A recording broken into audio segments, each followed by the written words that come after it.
Hello students, તો આજે આપણે થોડું પ્રોગ્રામિંગ શીખશું.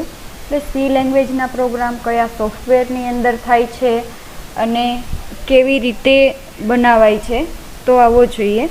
ટર્બો C++ નામનો સોફ્ટવેર છે અહીંયા, MS-DOS. તો એની અંદર ટર્બો સી લેંગ્વેજના પ્રોગ્રામ થાય છે. તો સૌથી પહેલાં તમને અહીંયા આપેલું છે ફાઇલ. તો સૌથી પહેલાં પ્રોગ્રામને ઓપન કરવા માટે ફાઇલની અંદર જઈ અને ન્યૂ આપો એટલે પ્રોગ્રામ નવો સ્ટાર્ટ થાય.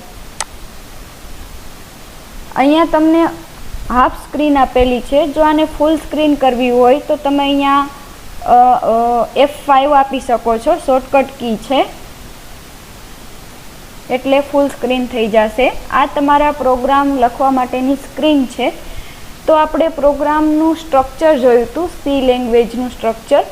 તો એની અંદર સૌથી પહેલાં લિંક સેક્શન આવે છે, સૌથી પહેલાં એમાં ડોક્યુમેન્ટેશન સેક્શન આવે છે, જેમાં પ્રોગ્રામની ડેફિનેશન આપવામાં આવે છે. તો આપણે અત્યારે સિમ્પલ પ્રોગ્રામ કરવો છે જેમાં ફક્ત સ્ક્રીનની અંદર મેસેજ ટાઈપ થાય છે. તો અહીંયા આપણે કમેન્ટની અંદર આપી દઈએ, જે ડબલ સ્લેશ આપ્યા છે તેને સિંગલ લાઇન કમેન્ટ કહેવામાં આવે છે. કે કમેન્ટની અંદર આપેલા સેન્ટેન્સને કમ્પાઇલર ઇગ્નોર કરે છે, તેને પ્રોગ્રામના એક્ઝિક્યુશનમાં લેતી નથી. તો અહીંયા આપણે પ્રોગ્રામની ડેફિનેશન લખી શકીએ. અહીંયા લખીએ પ્રિન્ટ એ મેસેજ. ત્યાર પછી આવે છે લિંક સેક્શન. તો લિંક સેક્શનની અંદર શું આવે છે? Header file. તો અહીંયા લખીએ હેઝ ઇન્ક્લુડ stdio.h. તો આ એક હેડર ફાઇલ છે. નેક્સ્ટ છે મેઇન ફંક્શન. અહીંયા આપણે કોઈ ગ્લોબલ ડિક્લેરેશન કરવાનું નથી, તો તમે સ્કીપ કરી શકો છો. Direct main function void main.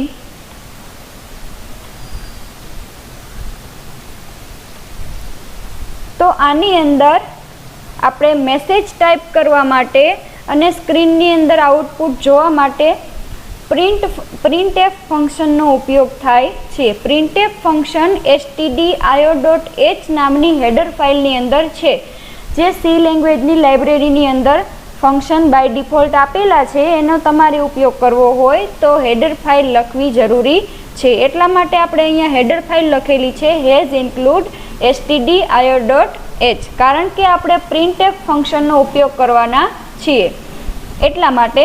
તો અહીંયા હું લખું printf અને જે મેસેજ લખવાનો હોય છે એ ડબલ કોટ્સની અંદર લખવામાં આવે છે. તો અહીંયા હું લખું છું હેલો. સી લેંગ્વેજનું દરેક સેન્ટેન્સ સેમિકોલનથી પૂરું થાય છે, તો આપણે લાસ્ટમાં શું કરી દઈશું? સેમિકોલન.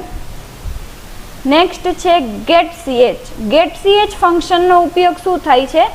જ્યારે તમે પ્રોગ્રામ રન કરશો ત્યારે થોડી વખત સ્ટોપ કરવા માટે પ્રોગ્રામનું એક્ઝિક્યુશન, એટલે કે તમે આઉટપુટ જોઈ શકો એટલા માટે getch ફંક્શનનો ઉપયોગ થાય છે.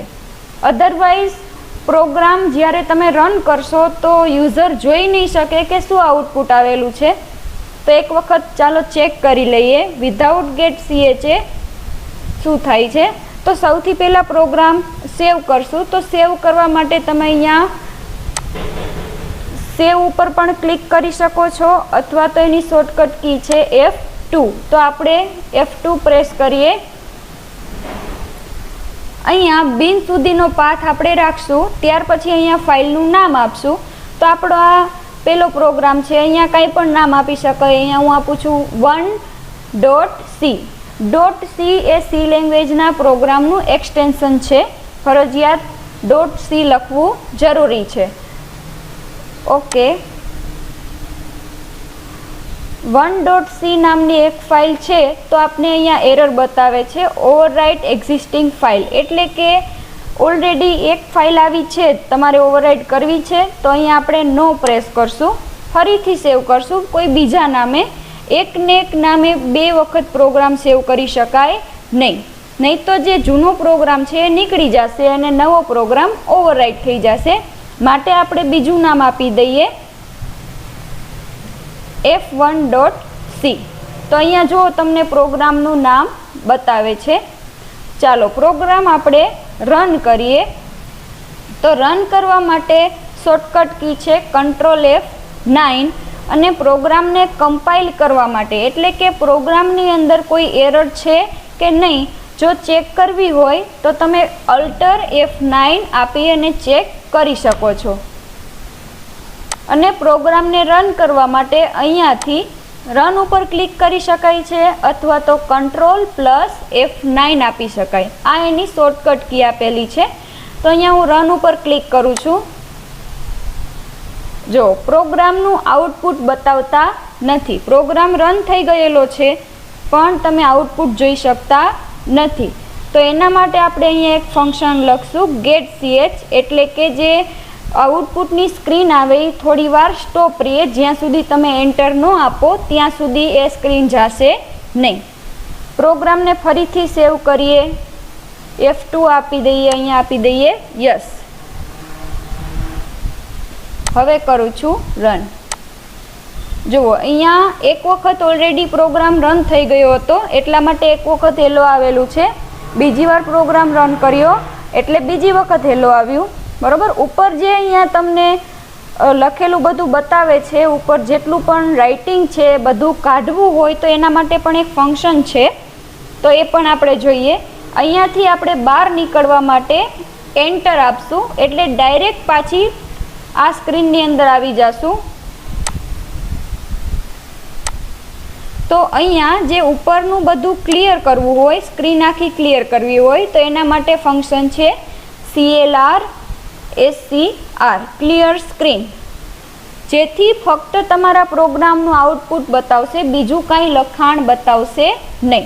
તો કાંઈ પણ એડિટિંગ કરી દીધા પછી પ્રોગ્રામને સેવ કરવો જરૂરી છે. તો ફરીથી આપણે F2 પ્રેસ કરી દેશું અને ત્યાર પછી આપણે અહીંયાથી પ્રોગ્રામ કરીએ રન. તો તમે અહીંયા જોઈ શકો છો ઓનલી એક જ વખત હેલો લખેલું આવે છે. તો એનું રીઝન શું છે તો કે આપણે એની અંદર ક્લિયર સ્ક્રીન લખેલું છે કે જ્યારે પ્રોગ્રામ રન થાય તો એ પ્રોગ્રામ પૂરતું જ આઉટપુટ આવે, બીજું કાંઈ પણ ટેક્સ્ટ એની અંદર આવતું નથી. તો આવી રીતે પ્રોગ્રામ કરી શકાય. વન બાય વન આપણે ઘણા બધા એક્ઝામ્પલ જોવાના છે. આ હતો ફક્ત સિમ્પલ મેસેજ પ્રિન્ટ કરાવેલો. તો આગળ જોઈએ આપણે.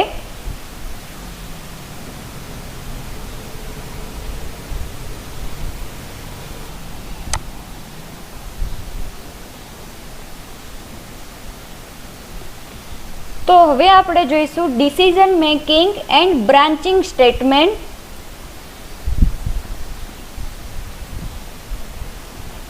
Decision making supporting the following statement. તો એની અંદર 4 સ્ટેટમેન્ટનો સમાવેશ થાય છે: if, switch, conditional operator and go to statement. જેમાં ઇફની અંદર પણ 4 સ્ટેટમેન્ટ છે: simple if else, else if ladder, nested if and nested if else. તો સૌથી પહેલાં જોઈએ સિમ્પલ ઇફ સ્ટેટમેન્ટ. તો ઇફ સ્ટેટમેન્ટ શું કામ આવે છે? તો કન્ડિશનને ચેક કરવા માટે કે જો આ કન્ડિશન સાચી હોય તો આવું થાય. જોઈએ આપણે simple if. How if statement is work? તો if statement evaluates the text expression inside the parenthesis. If the text expression is evaluated to true, statement inside the body of if are executed. If the text expression is evaluated to false, statement inside the body of if are not executed. તો અહીંયા એવું કહેવા માંગે છે, એની syntax જોઈએ એટલે વધારે ખ્યાલ આવે. અહીંયા તમને ઇફ આપેલું છે. જો ઇફની અંદર જે આ કન્ડિશન આપેલી છે, અહીંયા એક કન્ડિશન હશે like A greater than B, B greater than C. તો એવી કોઈ પણ કન્ડિશન અહીંયા આપેલી હોય અને એ કન્ડિશન સાચી હોય તો આની અંદર જેટલું કંઈ પણ લખેલું હશે જેટલા પણ સ્ટેટમેન્ટ બ્લોક હશે એ એક્ઝિક્યુટ થશે, મીન્સ કે રન થશે. જો આ કન્ડિશન ખોટી હશે તો એ આ સ્ટેટમેન્ટની અંદર જશે નહીં, આ પાર્ટની અંદર આવશે જ નહીં, એટલે કે ડાયરેક્ટ એ બહાર નીકળી જશે. અહીંયા એના ફ્લોચાર્ટ ઉપરથી સમજીએ કે ઇફ સ્ટેટમેન્ટ શું કામ કરે છે. ઇફ કન્ડિશન ઇઝ ટ્રુ, અહીંયા આપેલી છે કન્ડિશન. આપણે ફ્લોચાર્ટના સિમ્બોલ્સ જોયા હતા, એમાંથી અહીંયા શું આપેલું છે, ડાયમંડ આપેલું છે. ડાયમંડનો ઉપયોગ શું થાય છે તો કે કન્ડિશનને ચેક કરવા માટે. જો કન્ડિશન સાચી હશે તો આગળ વધશે અને એની અંદર લખેલા જે સ્ટેટમેન્ટ છે એ રન થશે. પરંતુ જો કન્ડિશન ખોટી છે તો ફોલ્સ અને એ ડાયરેક્ટ બહાર નીકળી જશે, આ સ્ટેટમેન્ટની અંદર જશે નહીં. તો આપણે એક ઇફનું એક્ઝામ્પલ જોઈએ.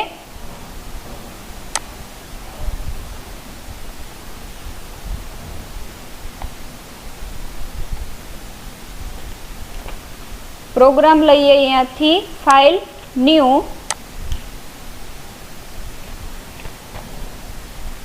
F5 આપી દઈએ જેથી સ્ક્રીન મોટી થઈ જાય. અહીંયા કમેન્ટ્સની અંદર આપી દઈએ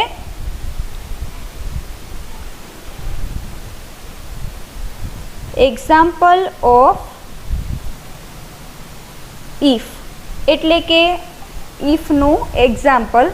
અહીંયા આપણે આપી દઈએ header file has include stdio.h,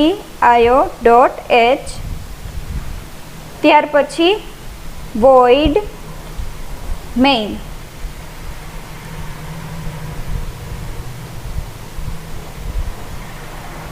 તો હવે આપણે ઇફ કન્ડિશનની અંદર ચેક કરાવી છે કોઈ કન્ડિશન, તો એના માટે વેરિયેબલ જોશે, ત્યાર પછી શું પ્રોગ્રામ બનાવશું એ જોશે.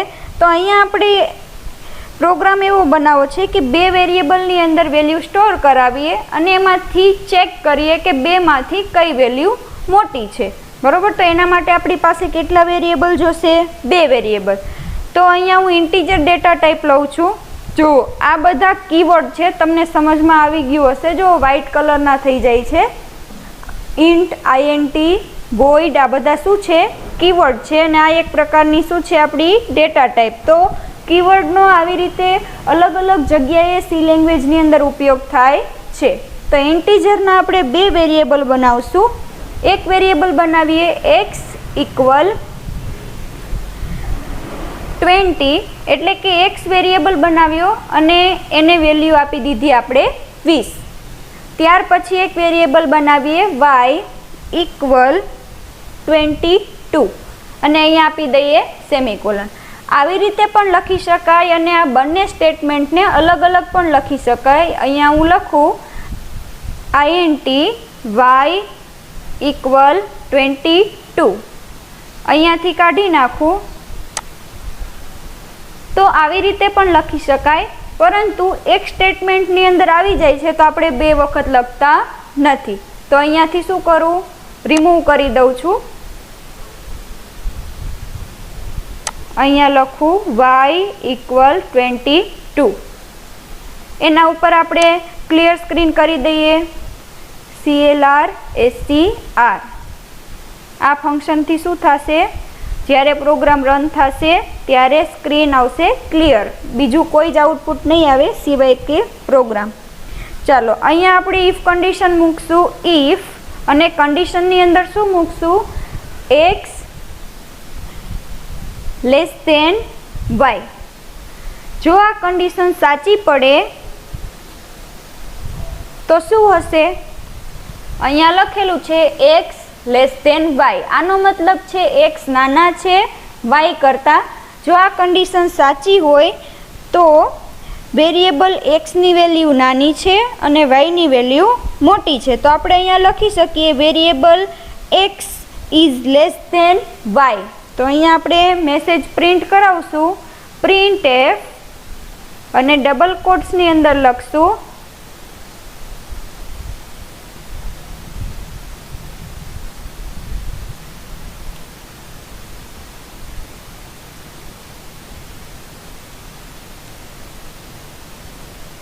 y is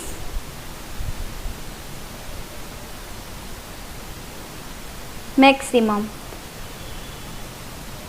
અને અહીંયા આપી દઉં સેમિકોલન. તો પ્રોગ્રામ પૂરો થાય ત્યાર પહેલાં આપણે શું આપી દઈશું? ગેટ ch, જેથી કરીને આપણે વ્યવસ્થિત આઉટપુટ જોઈ શકીએ.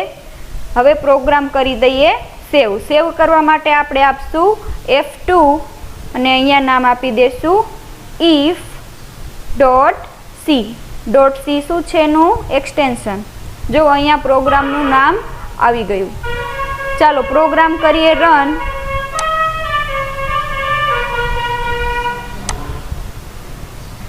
જો અહીંયા એક એરર આવેલી છે. જો કોઈ પ્રોગ્રામની અંદર એરર આવે તો અહીંયા બતાવે કેટલી એરર છે? 1. અને એ એરર જોવા માટે તમારે એન્ટર કી પ્રેસ કરવી પડશે.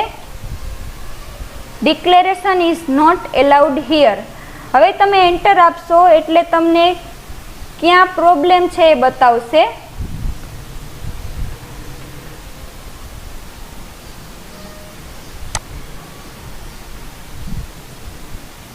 તો આપણે ક્લિયર સ્ક્રીન આની નીચે લખશું.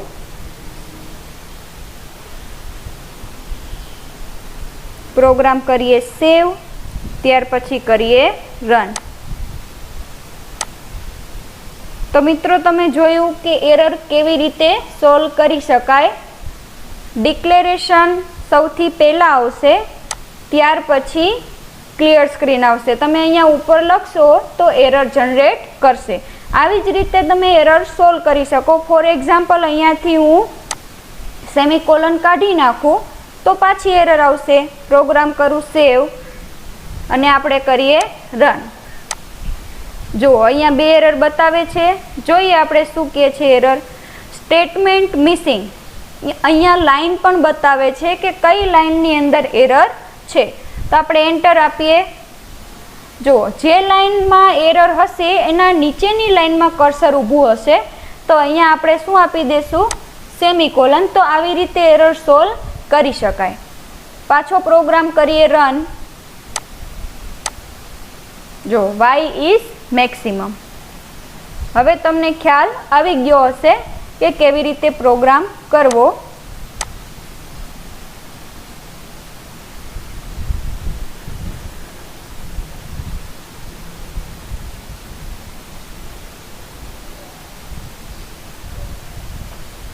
હવે આપણે જોઈશું ઇફ એલ્સ સ્ટેટમેન્ટ. આના પહેલાં આપણે ફક્ત ઇફ સ્ટેટમેન્ટ જોયું કે જેની અંદર ફક્ત ટ્રુ કન્ડિશન જ ચેક કરે છે કે જો કન્ડિશન ટ્રુ હોય તો જે સ્ટેટમેન્ટનો પાર્ટ છે એ રન થશે, અધરવાઇઝ એ કર્સર બહાર નીકળી જશે. પરંતુ હવે જ્યારે આપને ખ્યાલ આવે કે ઇફ એન્ડ એલ્સ એટલે કે જો અને તોની કન્ડિશન જો ચેક કરવી હોય તો ઇફ એલ્સ સ્ટેટમેન્ટનો ઉપયોગ થાય છે. The if statement may have a optional else block. The syntax on the if else statement is, અહીંયા સિન્ટેક્સ આપેલી છે કે જો ઇફની અંદર આપેલી કન્ડિશન સાચી હશે તો આ ઇફનો જે સ્ટેટમેન્ટ બ્લોક છે એ રન થશે, અને જો ઇફની અંદર આપેલી કન્ડિશન ખોટી હશે તો એલ્સ પાર્ટની અંદર જે પણ સ્ટેટમેન્ટ્સ આપેલા હશે એ રન થશે. તો જોઈએ આપણે કેવી રીતે વર્ક કરે છે. How if else statement works.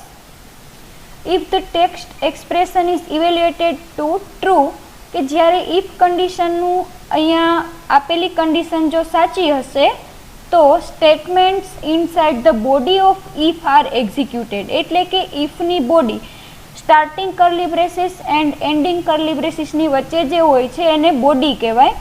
તો ઇફની અંદરની જે બોડી છે એ રન થશે જ્યારે કન્ડિશન ટ્રુ પડશે ત્યારે. Statement inside the body of else are skipped from execution. એટલે કે બંનેમાંથી એક જ કન્ડિશન રન થશે. ક્યારેય એવું નહીં બને કે બંને કન્ડિશન રન થાય, કારણ કે કન્ડિશન કાં તો સાચી હોઈ શકે અને કાં તો ખોટી હોઈ શકે. બંને એકી સાથે ક્યારે હોઈ શકે નહીં. તો જો આમાંથી કન્ડિશન સાચી હશે તો આ ઇફની બોડીનો ભાગ રન થશે, અધરવાઇઝ એલ્સની બોડીનો ભાગ રન થશે. तो આપણે ફ્લો ચાર્ટ દ્વારા જોઈએ. ઇફ એલ્સ અહીંયા ડાયમંડની અંદર આપેલું છે કન્ડિશન. જો કન્ડિશન ટ્રુ હશે તો ઇફ ટ્રુ સ્ટેટમેન્ટ્સ એટલે કે ઇફની બોડીની અંદર જેટલા પણ સ્ટેટમેન્ટ આપેલા છે એ રન થશે અને ત્યાર પછી પ્રોગ્રામનું એક્ઝિક્યુશન પૂરું થશે એટલે કે એન્ડિંગ તરફ આવશે. ત્યાર પછી છે કન્ડિશન જો ફોલ્સ પડશે તો ફોલ્સ એટલે કે એલ્સની અંદર જેટલા પણ સ્ટેટમેન્ટ્સ આપેલા છે એ રન થશે. બંને એકી સાથે ક્યારે રન થશે નહીં. કાં તો ટ્રુ પાર્ટ રન થશે અને કાં તો ફોલ્સ પાર્ટ રન થશે. ત્યાર પછી એ ઇફની બહાર નીકળી જશે. તો આપણે એક એક્ઝામ્પલ જોઈ લઈએ.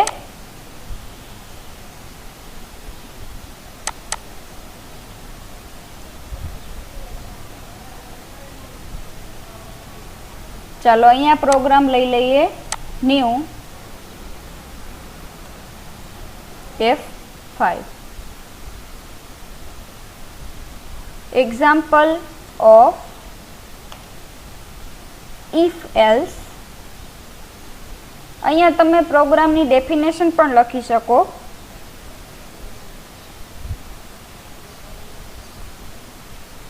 If else statement. ત્યાર પછી અહીંયા આપણે લખશું header file has include stdio.h void main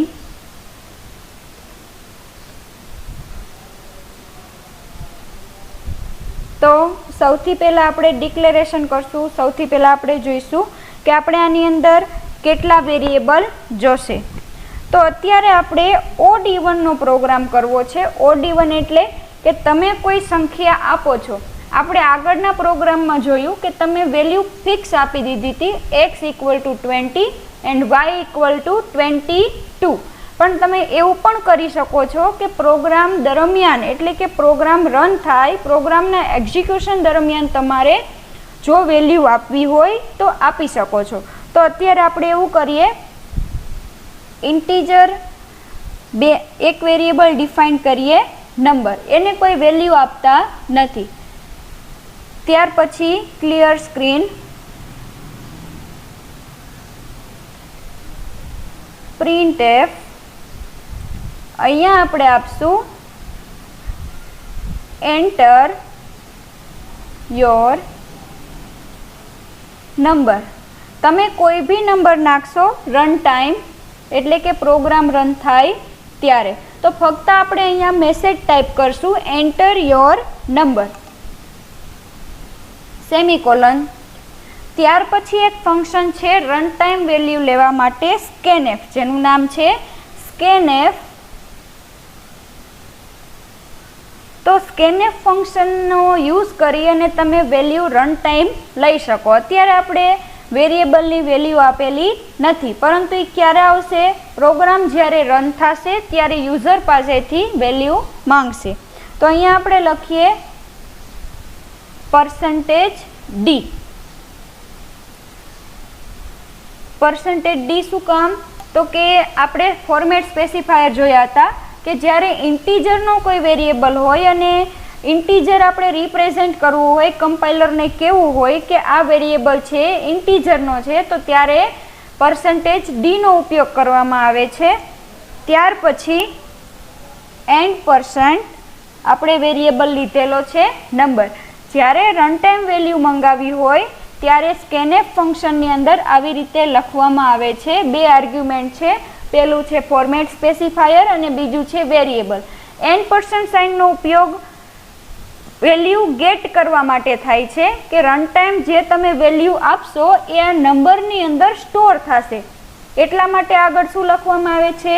%. નું કામ શું છે? તો કે રન ટાઈમ જે વેલ્યુ આપવામાં આવે છે એ વેલ્યુને નંબર એટલે કે જે વેરિયેબલ હોય એ વેરિયેબલની અંદર સ્ટોર કરાવવાનું.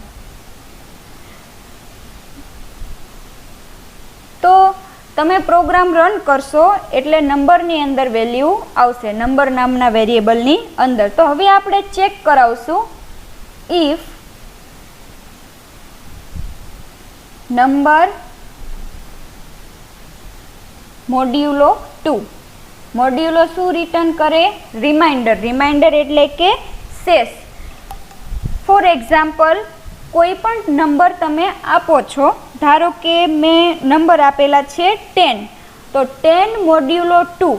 હવે 10 મોડ્યુલો 2 કરીએ તો રિમાઇન્ડર શું મળે? કાંઈ જ ન મળે. શું મળે? 0 રિમાઇન્ડર.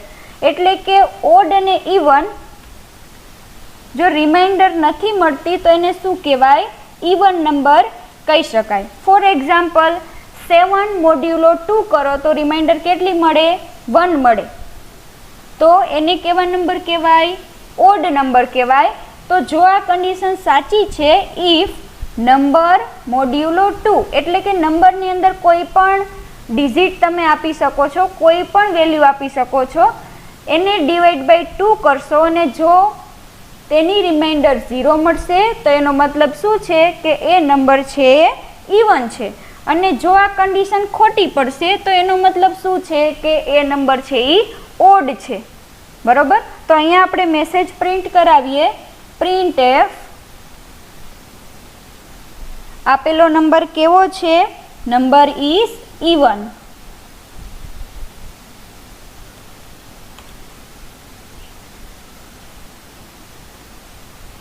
અને જો આ કન્ડિશન ખોટી છે, મતલબ કે નંબર મોડ્યુલો 2 = 0 નથી, એના સિવાયનું કાંઈ પણ છે, તો એનો મતલબ છે જે નંબર છે એ ઓડ છે. તો અહીંયા આપણે એલ્સ પાર્ટની અંદર લખી દઈએ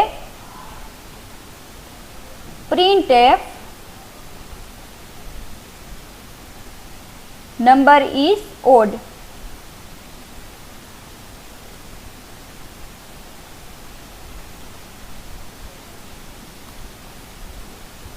અને છેલ્લે સેમિકોલન.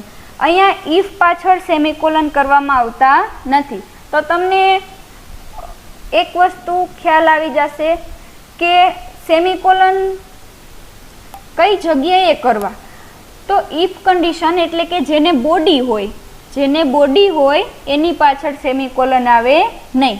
ઓનલી સ્ટેટમેન્ટની પાછળ સેમિકોલન આવે. તો જુઓ અહીંયા ઇફ કન્ડિશનને બોડી છે, કર્લી બ્રેસીસ ચાલુ થાય છે, વચ્ચે સ્ટેટમેન્ટ છે, પછી કર્લી બ્રેસીસ પૂરા થાય છે. તો આને બોડી કહેવાય. જેને બોડી હોય એની પાછળ સેમિકોલન આવે નહીં. જેને બોડી ના હોય એની પાછળ સેમિકોલન આવે. જો અહીંયા વોઇડ મેઇન પાછળ પણ સેમિકોલન નથી. બરોબર? તો લાસ્ટમાં આપણે શું લખી દઈશું? ગેટ ch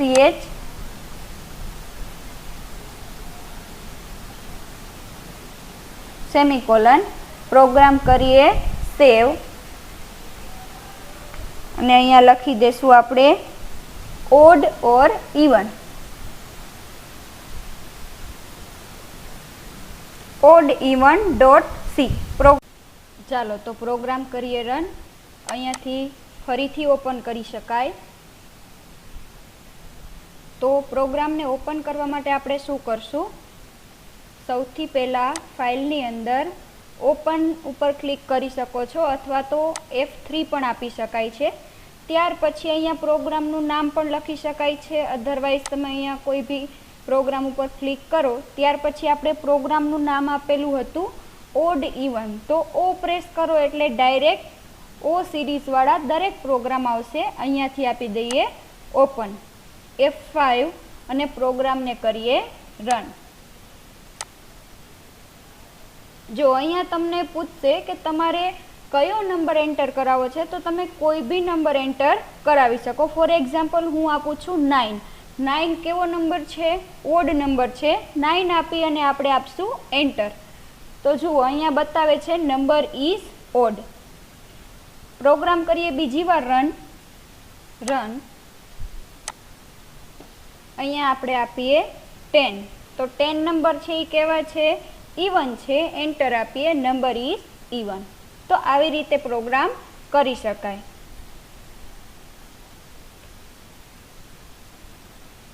ટર્બોસીને ક્લોઝ કરવા માટે Alt X કીનો ઉપયોગ થાય છે.